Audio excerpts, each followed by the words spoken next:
Assalamualaikum warahmatullahi wabarakatuh. Ensiklopedia Al-Fatih kembali ke hadapan Anda untuk berbagi info Islami. Semoga menginspirasi aktivitas Anda hari ini. Dan jangan lupa klik tombol subscribe dan aktifkan notifikasi tombol lonceng agar tidak tertinggal berita terbaru dari Ensiklopedia Al-Fatih.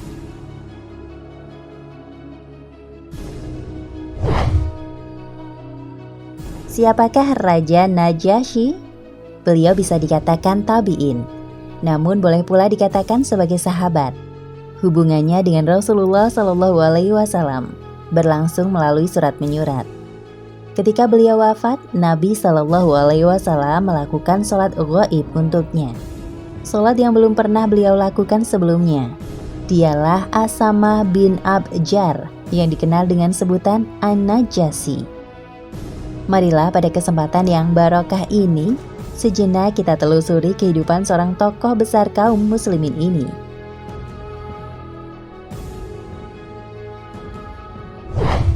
Saat bersamaan dengan naiknya Najasyi menduduki tahta di Habasyah, di tempat lain Allah mengutus nabinya Muhammad SAW untuk membawa agama yang penuh hidayah dan kebenaran. Satu persatu As-sabiqunal awwalun memeluk agama ini. Orang-orang Quraisy mulai mengganggu dan menganiaya mereka.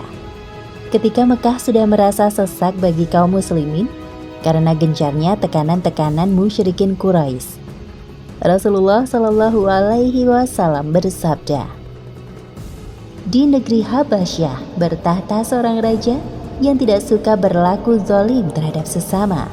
Pergilah kalian ke sana dan berlindunglah di dalam istananya sampai Allah membukakan jalan keluar dan membebaskan kalian dari kesulitan ini." Maka berangkatlah rombongan muhajirin pertama dalam Islam yang berjumlah sekitar 80 orang ke Habasyah.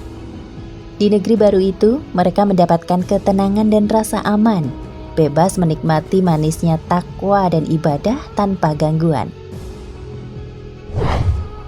Akan tetapi, pihak Quraisy tidak tinggal diam. Setelah mengetahui bahwa kaum muslimin bisa hidup tenang di Habasyah, mereka segera berunding menyusun makar untuk menghabisi kaum muhajirin atau menarik mereka kembali ke Mekah. Mereka mengirimkan 2 orang utusannya kepada Najasyi di Habasyah. Keduanya orang pilihan dan pandai berdiplomasi, yaitu Amr bin Ash dan Abdullah bin Abi Robi'ah. Mereka berangkat dengan membawa hadiah-hadiah dalam jumlah besar untuk Najasyi dan para pejabat tinggi Habasyah yang dikenal menyukai barang-barang dari Mekah. Setelah memilih saat yang tepat, Amr bin Ash dan Abdullah bin Robi'ah menghadap Najasyi. Mereka terlebih dahulu sujud menyembah seperti yang biasa dilakukan orang-orang Habasyi.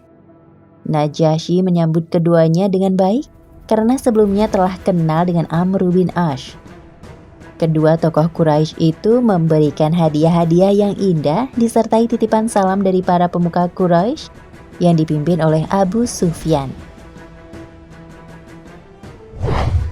Kaum muslimin yang hijrah itu pun dipanggil Najasyi ke istana. Mereka menjadi bertanya-tanya, lalu saling bertukar pikiran sebelum berangkat.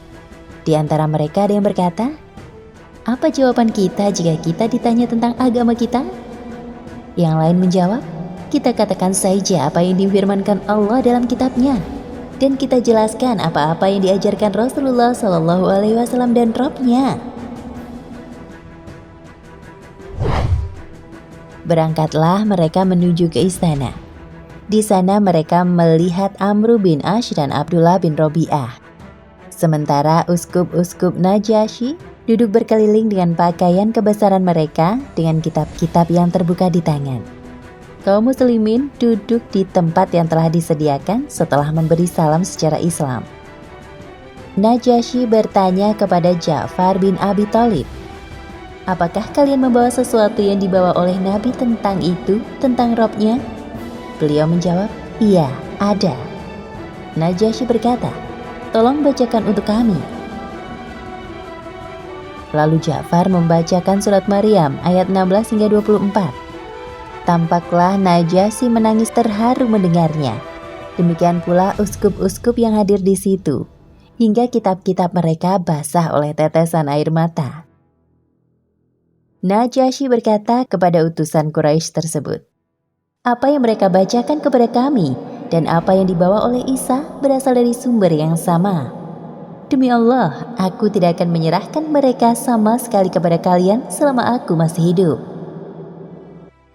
Kemudian dia bangkit dari singgasananya dan pertemuan itu pun dibubarkan. Maka keluarlah Amr bin As dengan gusar. Negeri Habasyah bergejolak.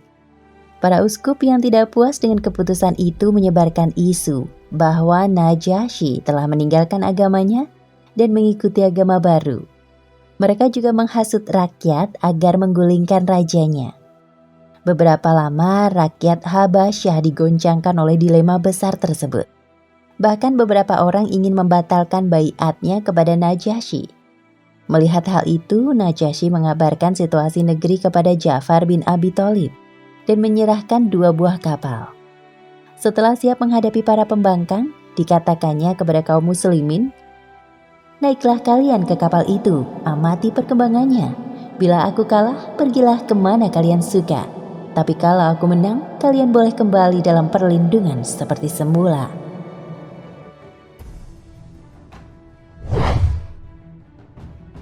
Memasuki tahun ke-7 Hijriah, Rasulullah berkehendak untuk berdakwah kepada 6 orang pemimpin negeri tetangga agar mau masuk Islam.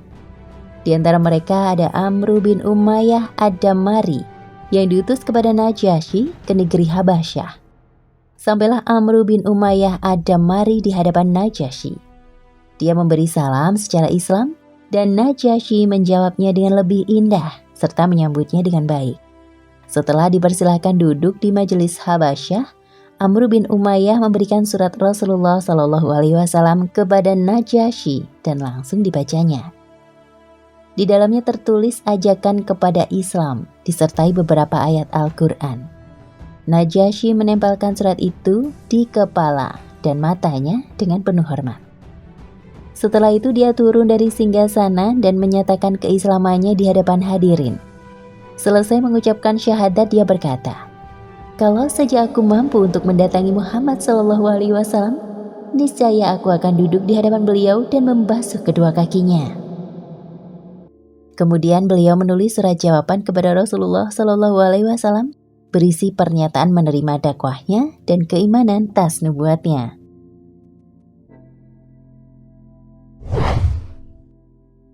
Selanjutnya, Amr bin Umayyah menyodorkan surat Nabi Muhammad SAW yang kedua.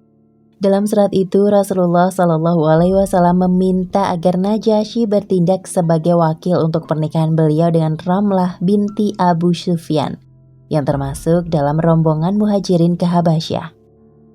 Begitulah hari itu istana Najasyi tampak semarak. Seluruh sahabat yang ada di Habasyah hadir untuk menyaksikan pernikahan Ummu Habibah dengan Rasulullah SAW. Setelah segalanya siap, Najasyi mengucapkan salam dan tahmid dan berkata, "Amma ba'du, saya penuhi permintaan Rasulullah SAW untuk menikah dengan Ramlah binti Abi Sufyan, dan saya berikan mahar sebagai wakil Rasulullah berupa 400 dinar emas berdasarkan sunatullah dan sunnah Rasulnya."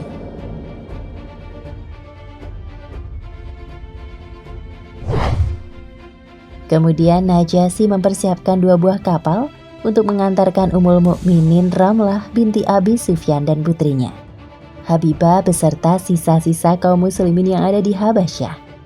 Sejumlah rakyat Habasyi yang beriman kepada Allah dan Rasulnya turut bersama mereka.